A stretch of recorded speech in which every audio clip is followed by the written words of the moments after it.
bạn có bao giờ nghe đến một ngày không tồn tại trên lịch? Một ngày mà chưa từng được ghi nhận trong bất kỳ tài liệu lịch sử nào, nhưng lại ám ảnh hàng ngàn người ở Nhật, Thái, Việt Nam, Mỹ thông qua những giấc mơ trùng lập đến kỳ lạ. Ngày 5 tháng 7 năm 2025 không phải là tiên tri theo kiểu mê tín, mà là một chuỗi tín hiệu được liên kết từ những gì từng bị xem là ảo tưởng. Một bức tranh sóng thần của nữ họa sĩ Nhật Bản năm 1999. Một lời cảnh báo từ nhà sư Thái Lan năm 2004, trước đúng 21 ngày trận sóng Ấn Độ Dương nổ ra. Và một tài khoản bí ẩn trên diễn đàn Nhật năm 2008, tự xưng là người du hành thời gian đến từ năm 2040. Ông ta nói, ngày 5 tháng 7 là cột mốc, là lựa chọn, là khởi đầu hoặc kết thúc. Lúc đó, không ai tin. Cho đến khi mọi thứ bắt đầu trùng khớp. Biển Đông dậy sóng bất thường, cá voi dạt bờ hàng loạt. Thiết bị địa chấn phát hiện tín hiệu rung động sâu dưới lòng đại dương. Và những giấc mơ kỳ dị lại xuất hiện cùng lúc ở nhiều quốc gia. Câu hỏi đặt ra là, liệu có một thảm họa đang âm thầm đến gần? Hay đây chỉ là sự trùng hợp ngẫu nhiên, được đẩy lên thành tin đồn? Và nếu người du hành 2040 không hề nói dối, thì kế hoạch thoát nạn mà ông để lại có thể là điều cuối cùng bạn cần biết trước khi quá muộn. Đừng rời mắt, bởi những gì bạn sắp nghe có thể khiến bạn thay đổi cả cách sống.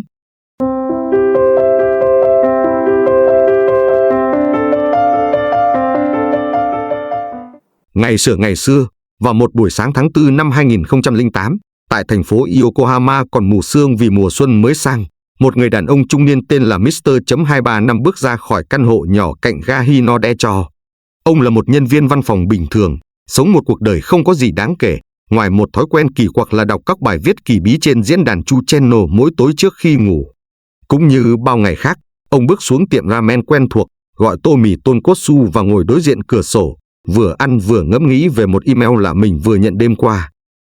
Dòng tiêu đề email không có tên người gửi, chỉ ghi vỏn vẹn mấy chữ: tôi đến từ tương lai, chúng ta có thể gặp nhau không?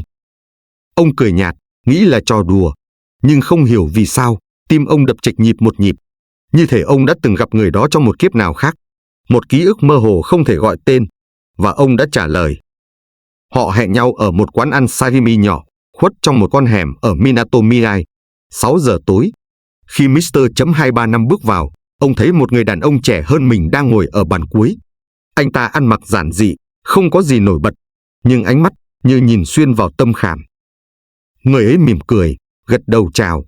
Và rồi, trong một không khí âm u, tĩnh lặng như thể cả thế giới bên ngoài vừa biến mất, Somoto rút từ túi áo ra một vật, nhỏ như một chiếc thẻ tín dụng, màu xám bạc, không có nút, không có màn hình, không có logo. Cái này gọi là IFBX, anh ta nói, bằng tiếng Nhật chuẩn như dân bản địa, nhưng có đôi chút lạ lẫm trong âm điệu, như đến từ vùng ngữ âm chưa ai từng nghe. Anh không thao tác gì, chỉ nhẹ nhàng đặt viên kim loại tròn vào khe hẹp trên thiết bị. Lập tức, giữa không trung hiện ra một hình ảnh 3 chiều. Cảnh phố Shibuya đông đúc, người người lướt qua, tiếng còi xe, ánh đèn neon nhấp nháy. Mọi thứ sống động, như thể một con mắt vô hình đang ghi lại từ nơi nào đó trên cao. Nhưng đó chưa phải là điều khiến ông 235 rùng mình. Bởi điều kỳ dị hơn là khi ông nghĩ trong đầu một câu hỏi, tại sao anh lại đến đây, hình ảnh ngay lập tức thay đổi. Một bản đồ thế giới hiện ra. Trên đó, hàng loạt chấm đỏ đang nhấp nháy tại những vùng ven Thái Bình Dương, trong đó có cả Việt Nam. Thiết bị này không chỉ đọc được dòng thời gian, Somoto trầm giọng, mà còn phản ứng theo dao động suy nghĩ. Ông 235 chưa kịp hiểu, nhưng ông biết mình đã bước vào một cuộc gặp không thể quay đầu. Những ngày sau đó, Somoto bắt đầu chia sẻ nhiều hơn về một tương lai nơi loài người không còn niềm tin, về năm 2040, nơi khái niệm tâm linh đã bị xóa khỏi từ điển trường học, về những du khách du hành thời gian, lặng lẽ quay về để ăn những món sashimi cuối cùng trước khi biển cả không còn an toàn. Ông 235, với tính hiếu kỳ của mình, đã mượn thiết bị để thử nghiệm. Ban đầu là những điều nhỏ nhặt.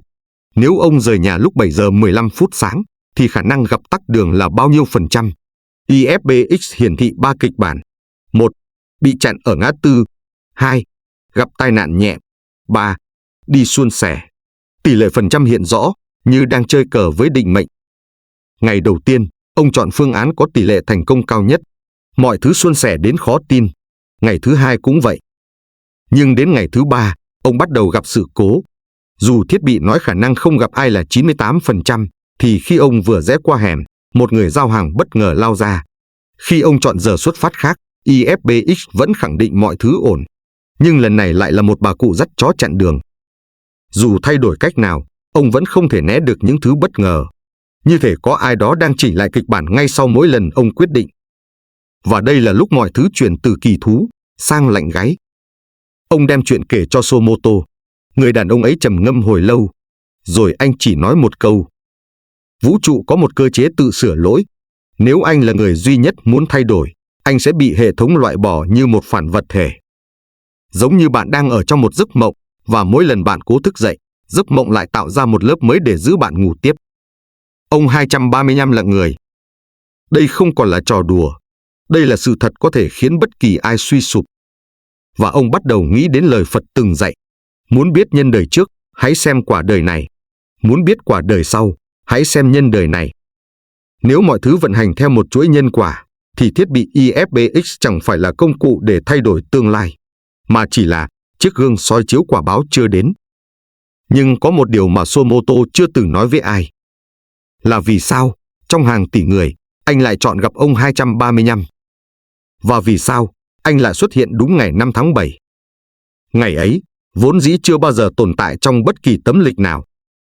Từ câu chuyện giữa hai con người xa lạ ấy, chúng ta đến với một giấc mơ kỳ dị đã vẽ nên cả một cơn ác mộng cho nhân loại, mà vẫn chưa hay đủ can đảm đối mặt.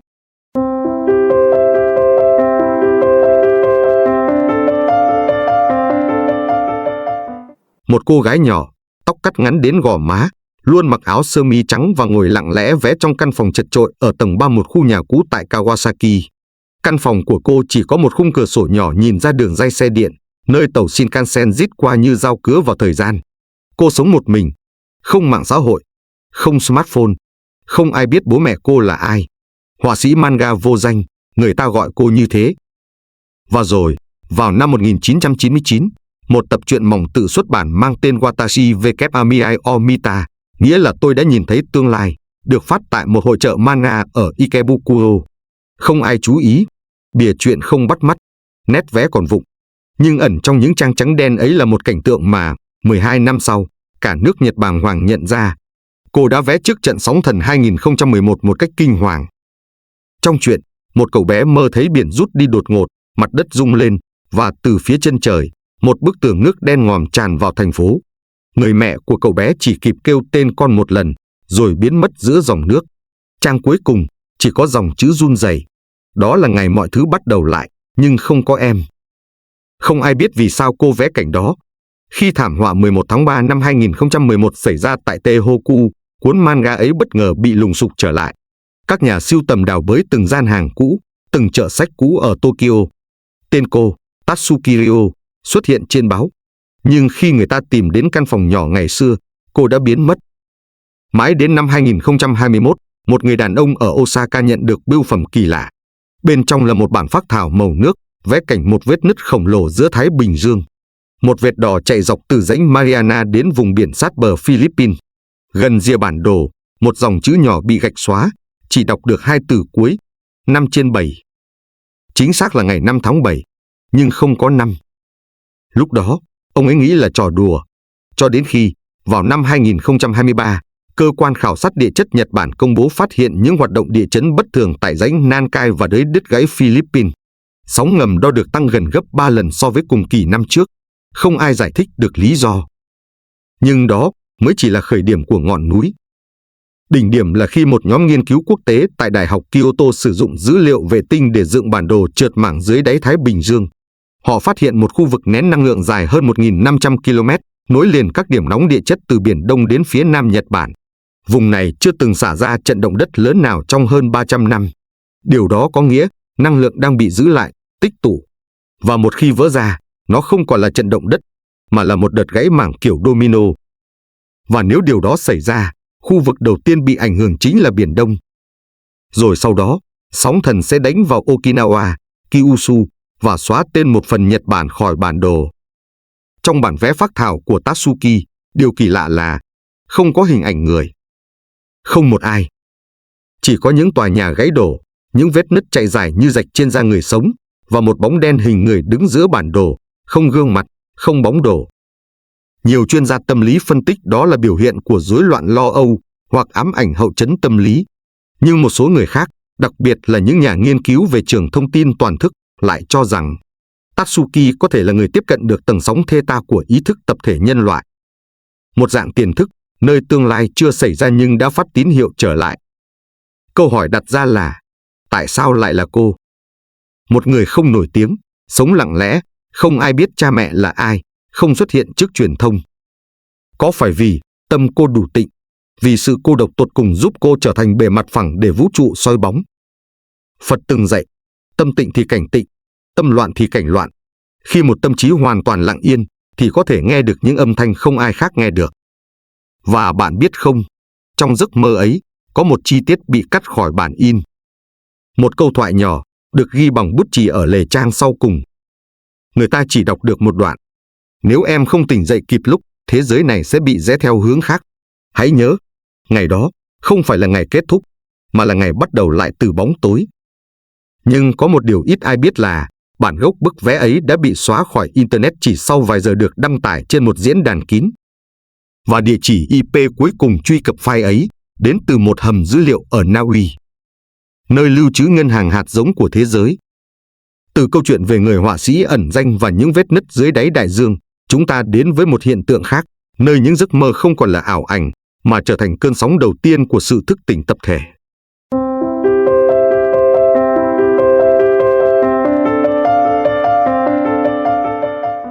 Ngày 16 tháng 5 năm 2024. Đó là một ngày trời nắng nhẹ ở Long Xuyên.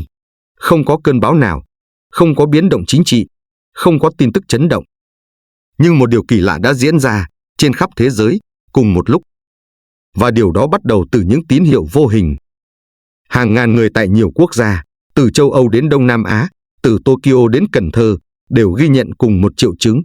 Đau đầu đột ngột, tim đập nhanh, cảm giác bất an không rõ nguyên nhân, mất ngủ, tâm trí như bị nhấn chìm trong một làn sóng vô hình. Và đặc biệt, tất cả họ đều không quen biết nhau. Trong một nhóm kín của các nhà nghiên cứu về ý thức toàn cầu tại Thụy Sĩ, gần 327 báo cáo độc lập được gửi lên chỉ trong vòng 12 giờ. Có một điểm trùng lặp kỳ dị. Đa số những người đó đều là người từng thiền định hoặc có độ nhạy cảm cao với sự thay đổi của từ trường. Nhưng tại sao lại đúng ngày đó? Và tại sao những người chưa từng biết nhau lại cảm thấy cùng một thứ trong cùng một thời điểm? Không ai trả lời được. Nhưng có một người đã linh cảm điều đó từ trước. Katayama Katsuko, nhà tiên tri ít được biết đến tại Nhật Bản, từng sống ẩn dật ở vùng rừng Nikko, đã viết trong nhật ký tay từ năm 2018. Khi chu kỳ mặt trời chạm đến xung động thứ 25, làn sóng sinh học sẽ bị xáo trộn. Những người mở sẽ nghe thấy tiếng gọi đầu tiên.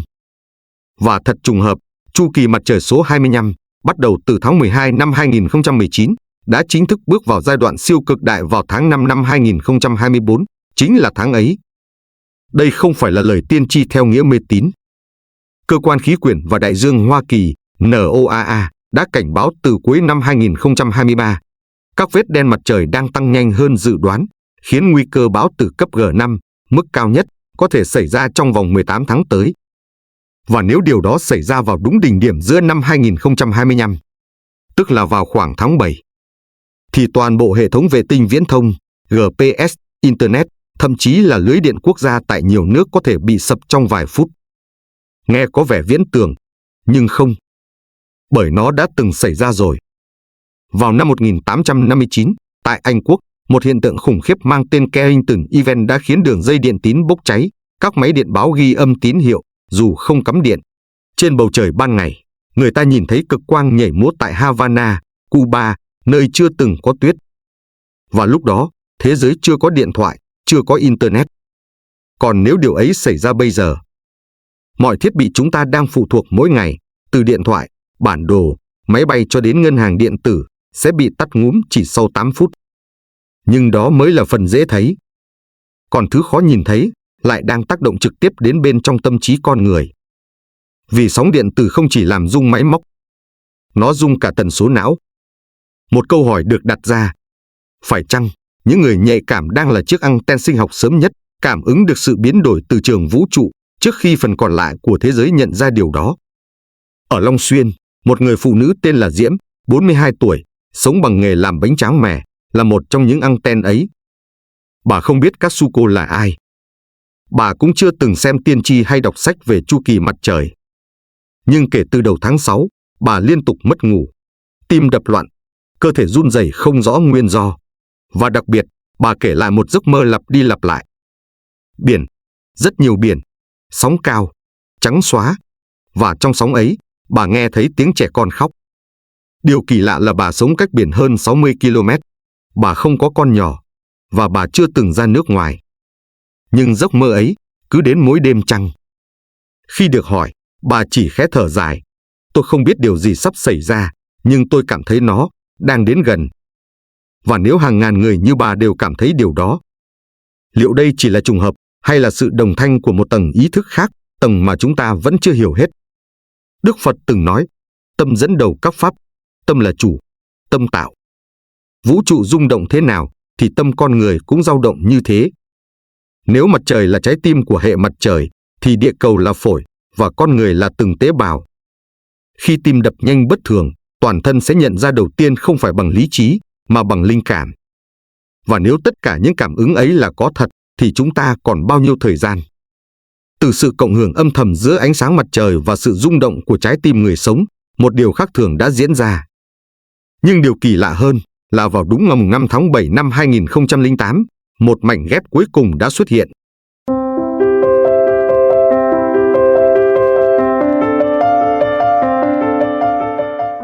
Đó là một buổi tối mưa nhẹ tại thị trấn Inuyama, phía bắc Nagoya.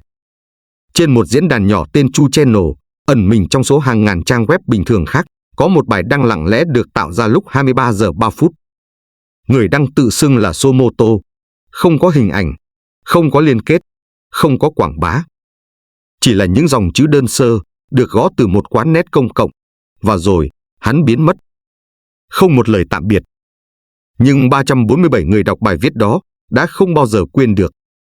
Bởi hắn kể rằng, hắn đến từ năm 2040. Và điều làm mọi người ớn lạnh không phải là việc hắn nói về tương lai, mà là vì hắn không hề dự đoán điều gì rực rỡ. Không có công nghệ bay giữa các hành tinh, không có robot làm thay tất cả. Không có hòa bình vĩnh viễn hay thế giới đại đồng. Thay vào đó, hắn viết thế này.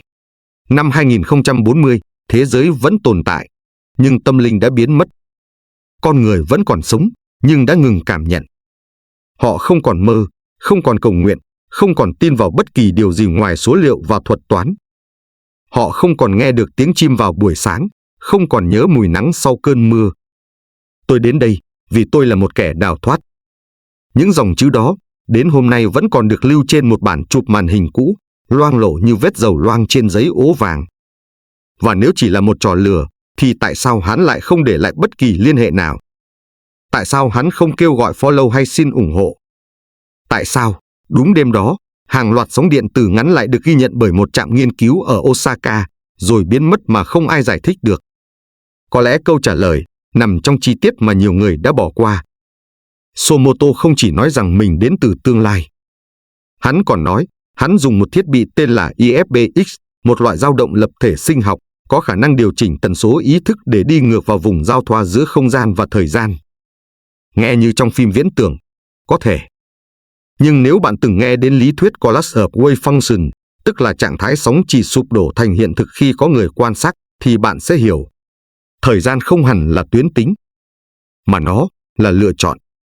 Nghĩa là thực tại không cố định.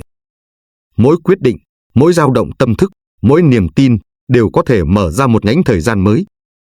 Và nếu có người hiểu được điều đó, họ có thể đi ngược lại dòng thời gian, không phải bằng máy móc, mà bằng chính ý thức.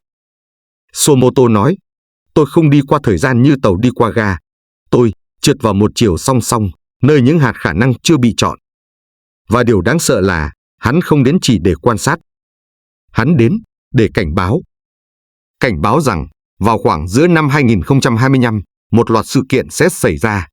Khủng hoảng môi trường, sự đứt gãy giữa con người và thiên nhiên, mất niềm tin vào mọi thứ thiêng liêng, khiến thế giới bước vào một kỷ nguyên hoàn toàn vật chất hóa.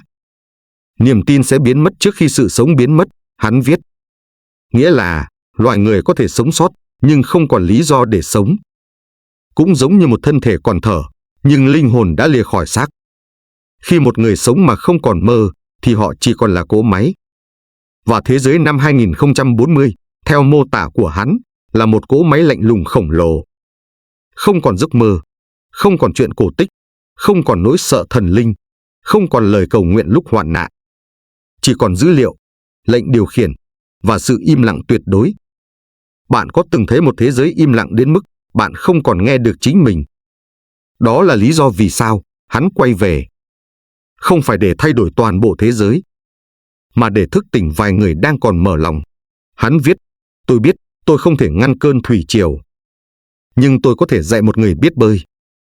Và câu cuối cùng trong bài đăng ấy là, nếu bạn đang đọc điều này, có thể bạn là một trong số họ. Mọi người xôn xao suốt nhiều tuần, một số gọi đó là trò đùa, một số cho rằng hắn chỉ là một fan khoa học viễn tưởng. Nhưng có một điều không ai lý giải nổi. Tại sao, sau bài đăng đó, số lượng người bắt đầu có giấc mơ lạ tăng gấp đôi? Tại sao, đúng sau ngày 5 tháng 7 năm 2008, các thuật ngữ như ý thức tập thể, dao động sinh học và trạng thái tâm linh vũ trụ bắt đầu xuất hiện rải rác khắp các diễn đàn lớn nhỏ tại Nhật, rồi lan sang Đài Loan, rồi Hàn Quốc, rồi Việt Nam? Tại sao, nhiều người bắt đầu cảm thấy họ đang sống trong một giấc mơ của ai đó? Và nếu điều đó là thật, thì ai đang mơ giấc mơ này? Bạn hay chính toàn bộ thế giới? Có lẽ, điều đáng sợ không phải là ngày tận thế, mà là sống mãi trong một thế giới không còn biết mình đang sống. Nhưng còn một lý do kỳ lạ khác khiến Somoto du hành về năm 2008. Và đó là lý do hắn nói rằng chúng ta cần cùng nhau thay đổi, chứ không thể một mình.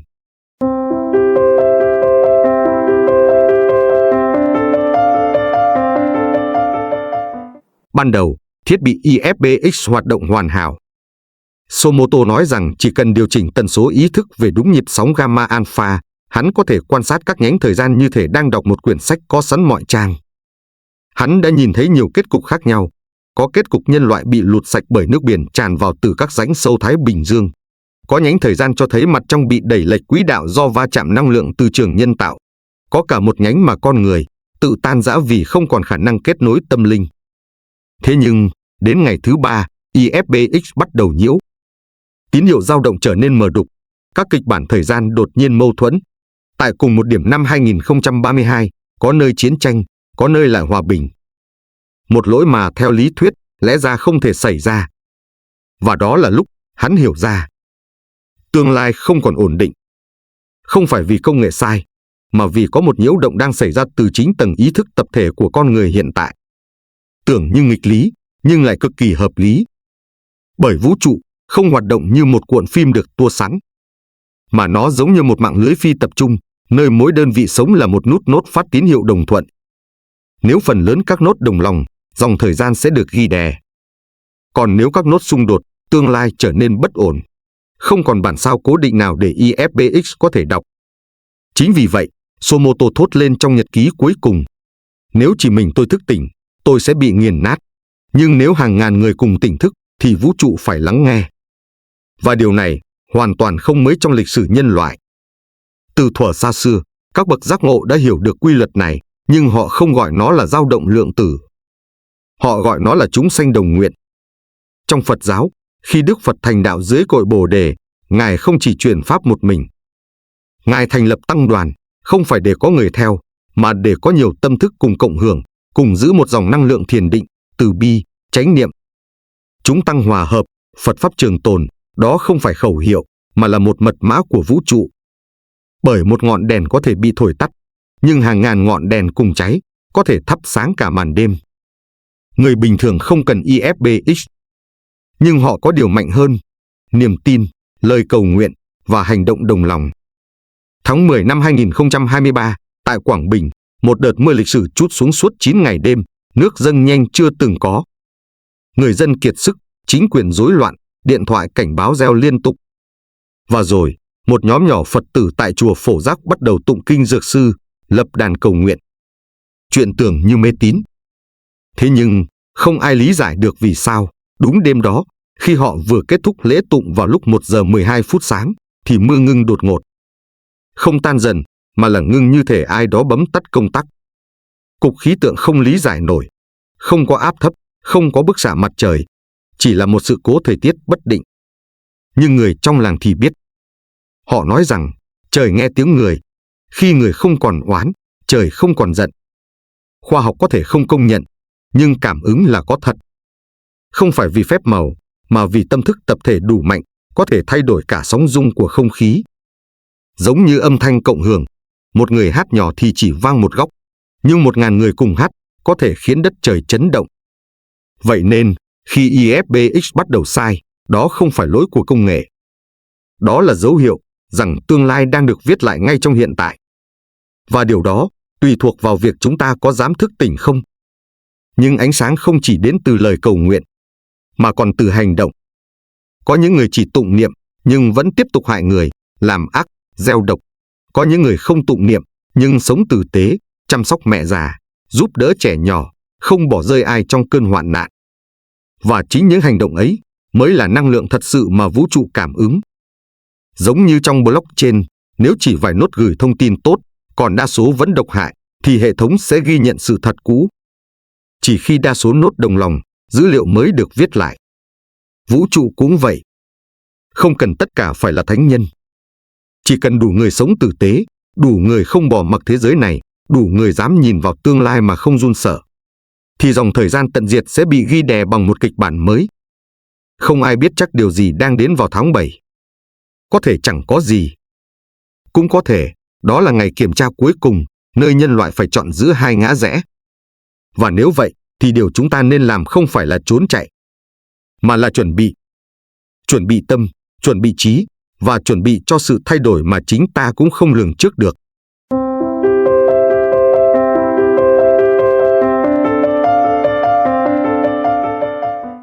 Không cần chờ chính phủ, không cần chờ tới lúc còi báo động vang lên. Thật ra, cũng chẳng cần một thiết bị cảnh báo nào cả. Chỉ cần mỗi người, lặng lẽ, tự chuẩn bị. Chỉ cần làm đúng 5 điều, tưởng như đơn giản, nhưng có thể cứu được cả thân và tâm khỏi những biến cố không tên. Và điều nghịch lý là, những người sống sót sau cùng thường không phải là người khỏe nhất hay giàu nhất, mà là người bình tĩnh nhất. Trong một nghiên cứu của Viện Tâm trí và Não bộ Harvard năm 2017, các nhà khoa học phát hiện, khi con người hoảng loạn, sóng beta tăng cao, đẩy não vào trạng thái tử thủ. Nhưng khi ngồi thiền chỉ 10 phút mỗi ngày, sóng alpha bắt đầu ổn định, trực giác sinh tồn được đánh thức, và cơ thể dần học cách đối mặt với nguy hiểm một cách thảnh thơi hơn. Một bà cụ ở Cà Mau đã vô tình minh chứng điều đó. Tên bà là Ba Hiền, gần 80 tuổi, sống một mình trong căn chòi tre bên mé rạch. Không tivi, không điện thoại, không mạng xã hội, chỉ có mấy lu nước mưa, vài bao gạo lứt và một bộ áo choàng đã bạc màu. Thế nhưng, khi nghe hàng xóm xì xào về những lời tiên tri, khi người ta hoảng sợ tích trữ, bỏ xứ chạy về thành phố, thì bà chỉ mỉm cười, xếp chân lên sạp gỗ, tụng một thời kinh. Một cô gái trẻ hỏi bà, ngoại không sợ à? Nếu có sóng thần, làm sao ngoại chạy kịp? Bà chỉ trả lời nhẹ như hơi thở. Nếu chết mà tâm mình an, thì cũng là một cái chết đẹp. Nhưng nếu sống mà hoảng loạn, thì dù còn thở, cũng giống như đã chết rồi. Người ta cười bà mê tín. Nhưng điều ít ai biết là, năm đó, nước dâng đúng 3 ngày. Làng bên cạnh bị cuốn trôi 3 nhà, còn cái chòi tre của bà chỉ bị ướt mép ván. Không ai giải thích nổi. Có thể là trùng hợp. Cũng có thể là một dạng bảo hộ vô hình đến từ chính nội lực bình an trong bà. Câu chuyện của bà Hiền bắt đầu như một huyền thoại. Nhưng thực ra, bà chỉ làm đúng 5 điều, và không cần giàu, không cần học cao, bất kỳ ai cũng có thể làm theo. Điều đầu tiên, ở yên. Nghe đơn giản, nhưng lại là điều đầu tiên người ta không làm khi sợ hãi. Họ đổ xô chạy về quê, rồi lại từ quê chạy ra thành, rồi lại lên núi, xuống biển, như một đàn chim vỡ tổ. Nhưng trong bất kỳ thảm họa nào, di chuyển là rủi ro lớn nhất. Đầu tháng 7, nếu bạn ở khu vực gần biển, hãy tạm không đi du lịch, không ghé resort, không cắm trại ven sông, ven hồ. Chỉ cần một cơn rung từ đáy biển sâu, sóng có thể lao đến trước cả khi hệ thống cảnh báo kịp phát tín hiệu. Và rất nhiều người mất mạng chỉ vì muốn đi xả stress cuối tuần. Rất nhiều người mắc sai lầm tại bước này. Điều thứ hai, chuẩn bị bộ sinh tồn tối giản. Không cần biến nhà thành hầm trú ẩn, chỉ cần một túi nhỏ gồm nước uống, gạo khô, nến, pin, đèn mini, radio cầm tay và ít thuốc cảm sốt thông thường. Tại sao? Vì nếu có biến cố xảy ra, siêu thị sẽ là nơi nguy hiểm nhất. Người ta từng chứng kiến ở Đà Nẵng, tháng 10 năm 2020, chỉ sau một bản tin cảnh báo bão, hàng dài người chen lấn giành từng chai nước. Và rồi, chỉ cần một người ngã xuống, cả đám đông có thể dẫm lên nhau vì hoảng loạn. Hãy chuẩn bị từ bây giờ, khi mọi thứ còn yên bình. Đừng chờ khi đêm xuống và tiếng còi hú lên trong cơn mưa. Điều thứ 3, giữ bình tĩnh bằng thiền. Chỉ 10 phút mỗi sáng. Không cần ngồi kiết già, không cần nhang khói, chỉ cần ngồi thẳng lưng, nhắm mắt, theo dõi hơi thở. 1, 2, 3. Đếm từng nhịp thở, như thể đang vỗ về đứa trẻ trong lòng mình. Vì trong khoảnh khắc ấy, bạn không còn là nạn nhân của thế giới. Bạn trở thành người giữ nhịp cho chính mình. Nhiều người không tin, nhưng chỉ sau 21 ngày thực hành, có những người từng mắc rối loạn lo âu, bỗng ngủ ngon hơn, ăn ngon hơn và đối diện với mọi tin xấu bằng nụ cười mỉm. Nhưng có một điều anh ta chưa nói với ai. Thiền, thực chất, là một hình thức điều chỉnh lại sóng não, giúp ta hòa nhịp trở lại với tần số bình an vốn có của vũ trụ. Và đó là thứ vũ khí mạnh hơn bất kỳ vaccine hay thiết bị bảo hộ nào. Điều thứ 4, niệm danh hiệu Phật. Không cần thuộc kinh, không cần biết chữ Hán. Chỉ cần niệm một câu, Nam Mô A Di Đà Phật. Hoặc nếu bạn tin dược sư, hãy niệm Nam Mô Dược Sư Lưu Ly Quang Vương Phật. Mỗi lần niệm là một lần tịnh hóa rung động xung quanh. Giống như ta bật nhạc cổ điển trong một căn phòng ồn ào, từ từ, mọi tạp âm sẽ dịu xuống. Người trì giới, niệm Phật, không lo hoạn nạn. Không vì họ được đặc ân, mà vì chính họ đã điều chỉnh được năng lượng của mình để không còn đồng pha với những tầng bạo loạn, hoảng sợ, hỗn loạn ngoài kia. Bạn sẽ không tin điều xảy ra sau đó. Có những người, nhờ giữ niệm đều đặn mà thoát khỏi tai nạn xe trong gang tấc, tránh được chuyến bay trễ giờ, hay đơn giản, không bị rơi vào đúng lúc, đúng nơi tai họa ập đến. Và cuối cùng, điều quan trọng nhất, hành thiện nhỏ mỗi ngày. Không cần làm việc lớn, chỉ cần đỡ tay cụ già qua đường, bỏ rác đúng chỗ, mua hộ gói muối cho người hàng xóm, nói một lời tử tế với đứa trẻ bán vé số. Chính những hành động nhỏ ấy tích tụ thành tấm khiên vô hình. Một sư cô từng nói, phước không nằm ở số tiền bạn bỏ ra, phước nằm ở tâm bạn lúc làm việc đó. Và mỗi khi bạn làm việc thiện, một hạt ánh sáng sẽ lặng lẽ mọc lên trong vùng năng lượng quanh bạn. Đến khi sóng lớn tới, những hạt ánh sáng đó sẽ nâng bạn lên, thay vì nhấn bạn chìm xuống. Nhưng điều mà ít ai biết là, nếu tháng 7 trôi qua mà không có gì xảy ra thì sao? Liệu bạn sẽ thở phào, rồi quăng bỏ bộ sinh tồn, quên hết bài thiền, thôi không niệm Phật và trở lại guồng quay cũ? Hay, bạn sẽ hiểu rằng, bài học lớn nhất không nằm trong cơn sóng thần, mà nằm trong chính nội tâm mỗi người. Bởi sự chuẩn bị không chỉ để sống sót một tháng, mà là để sống tử tế cả đời.